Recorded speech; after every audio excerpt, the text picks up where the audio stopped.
ఈ తాత్కాలికమైనటువంటి రెమెడీ కాదు. నేను ఈ కాన్సెప్ట్స్ మీ ముందుకు చాలా క్లియర్ కట్గా చెప్తున్నాను. తాత్కాలికమైనటువంటి ఉపశాంతి గురించి కాదు, నీ జీవితాన్ని సమగ్రంగా మార్చడం. కానీ I can challenge, this is scientific, ఇది శాస్త్రీయమైనటువంటి పద్ధతి. ఒక లోపం ఏదైతే ఉన్నదో, ఒక బలహీనత ఏదైతే ఉన్నదో, ఒక సమస్య ఏదైతే, దీన్ని ఎట్లా నేను అధిగమించాలి, ఎట్లా బయటపడాలి, నాకు ఉంది. అనేక సమస్యలు ఉన్నాయి. మేము అగ్నిలో దగ్ధం చేస్తున్నామంటే తీసుకొచ్చి దీక్ష రూపంలో. నాకు తెలుసు అవి, నువ్వు చూడలేదు. నా సమస్యలు నాకు తెలుసు, నీ సమస్యలు నీకు తెలుసు. ఎట్లా పోతాయి? అగ్నిలో దగ్ధం చేస్తే పోతాయి, మాకు కూడా తెలుసు. అది మేము అగ్నికి దండం పెట్టమని చెప్పలేదు. ఇట్స్ ఓన్లీ అదొక సింబల్, ప్రతీకారం చెప్పాం, ఇంకేం చెప్పలేదు. మేము దండాలు పెట్టమని చెప్పలే. ఎందుకంటే అగ్ని ఏమి చేయదు, కాసేపు కట్లయిపోయిన తర్వాత ఆరిపోతుంది కూడా. అగ్ని అనేది ఎగ్జిస్టెన్స్ లేదు, అది ఒక రసాయనిక ప్రక్రియ అంతే. అదొక స్వతంత్ర సత్త కాదు. ఇప్పుడు మేము ఏం చెప్తున్నామంటే ఈ విషయంలో ఇట్ ఈస్ ఫర్ యూ. ఈ బలహీనతలు నువ్వు పోగొట్టుకోవాలి. ఎలా? You need a system. మొట్టమొదట ఈ పాయింట్స్ మీరు ఆలోచించండి. నా బలహీనతలు, నా లోపాలు సవరించుకోవాలంటే మొట్టమొదట నేను ఇలా అనుకోవాలి, నాకు బలహీనతలు ఉన్నాయని ఎరుక నాకు ఉండాలి. లోపాలు అది లేదే, నేను పరిపూర్ణుని అనుకుంటున్నావుగా, నేను బలహీనుడిని, ఇది నా ప్రాబ్లం. నువ్వు ఐడెంటిఫై చేయి. నువ్వు కళ్ళు మూసుకో. ఏంటి నీ సమస్య? చిన్న చిన్న సమస్యలు. సమయపాలన లేకపోవడం సమస్యే, బలహీనతను వదులుచుకోవడం లేకపోవడం సమస్యే, ఫలానాది లేకుండా ఉండలేకపోవడం సమస్యే, ఫలానా నీ కొడుకో, నీ పెళ్ళమో, నీ తండ్రో, నీ వాళ్ళే నీ it's a problem, very big problem. కస్తే పుత్ర అని చెప్పాడు. ఎవడ కొడుకు, ఎవడ తత్వం ఆలోచించమని చెప్పాడు ఆదిశంకరుడు. ఈ ప్రాబ్లం, ఈ ప్రాబ్లం నువ్వు ఐడెంటిఫై చేయలే. పైగా పోయి వీళ్ళ గురించి అడుగుతున్నావు. ఇంకా పోయి ఏ తండ్రి ఏ కొడుకు గురించి, ఏ కొడుకు ఏ తండ్రి గురించి భయపడినటువంటి రోజు గురించి భయపడు. నువ్వు నీ లైఫ్ వేరు, అది బాధ్యత మాత్రమే. కథిజ్ఞాసి భావన స్పష్టంగా చెప్తా ఉంది. అన్ని రకాల రిలేషన్స్ అనేటువంటివి ఏవైతే ఉన్నాయో, ఈ రిలేషన్స్ అన్నీ కూడా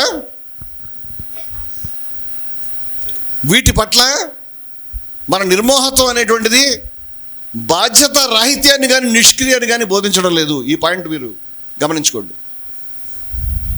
రాసుకోండి ఈ విషయాన్ని. నిష్క్రియాన్ని కానీ బాధ్యత రాహిత్యాన్ని కానీ బోధించడం లేదు. నిష్క్రియ అంటే పని చేయకుండా ఉండడం, బాధ్యత రాహిత్యం అంటే రెస్పాన్సిబిలిటీ అకౌంట్. నీ కొడుకు పట్ల, నీ భార్య పట్ల, నీ తండ్రి పట్ల, నీ స్నేహితుడి పట్ల ఏదైనా సంబంధం నీకు ఉండాల్సిన రెండు: ఒకటి బాధ్యత, రెండు ప్రేమ. వీటిని మనం కాదనట్లేదు. నీకు ఉండకూడదు ఏంటంటే ఇదే సర్వస్వం అనే అభిప్రాయం. ఇది ఉండకూడదు నీకు. This is ultimate. I'm living for them. నేను నా కొడుకు గురించి బతుకుతున్నాను, వేరే ఏం లేదు నాకు. వాళ్ళని మంచిగా చేయడమే నా జీవితం. ఇది తగ్గించు. It's only a responsibility, nothing else. ఇది గమనించాలి నువ్వు. అన్ని బంధాల పట్ల ఏది ఉండకూడదు, ఏది ఉండాలనేది. దీని కథిజ్ఞాసి బంధ యొక్క నిర్మోహత్వం అది. ఈ విషయాన్ని మనం గమనించాలి. ఇప్పుడు మన ధ్యానం అనేటువంటిది మన లక్ష్యాన్ని చేరుకోవడానికి పనికి రావాలి.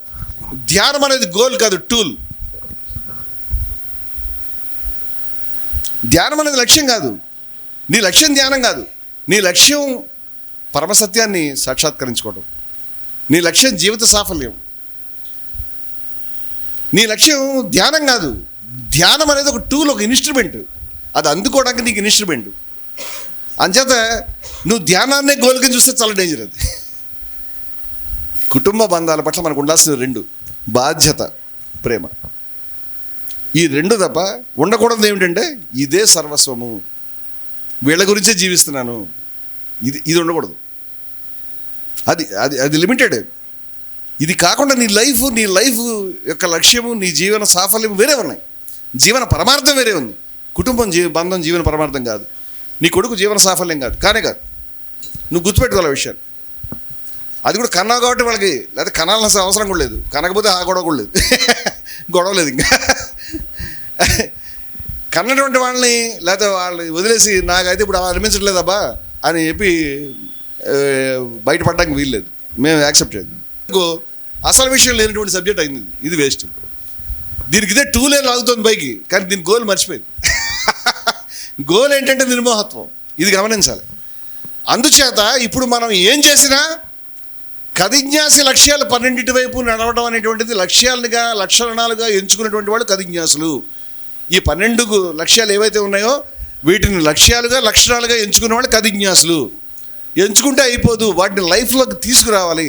తీసుకురావడానికి ఒక ఇన్స్ట్రుమెంట్ కావాలి, అది కథిజ్ఞాసి ధ్యానం. సో కథిజ్ఞాసి ధ్యానం యొక్క పెరిఫరీ, దాని యొక్క ఆలోచన, దాని యొక్క సారము, దాని యొక్క పర్పస్, ప్రయోజనం వేరుగా ఉన్నాయి. ఇది కథిజ్ఞాసి వాల్యూస్ నీ లైఫ్లోకి తీసుకున్నాడు. ఇక్కడ ఉన్న ప్రతి మనిషి కథిజ్ఞాసి విలువల్ని అనుష్ఠిస్తూ ఏదో ఒక శాతంలో వెలుగుతూ ఉండాలి. ఇది రావడం గురించి కథిజ్ఞాసి.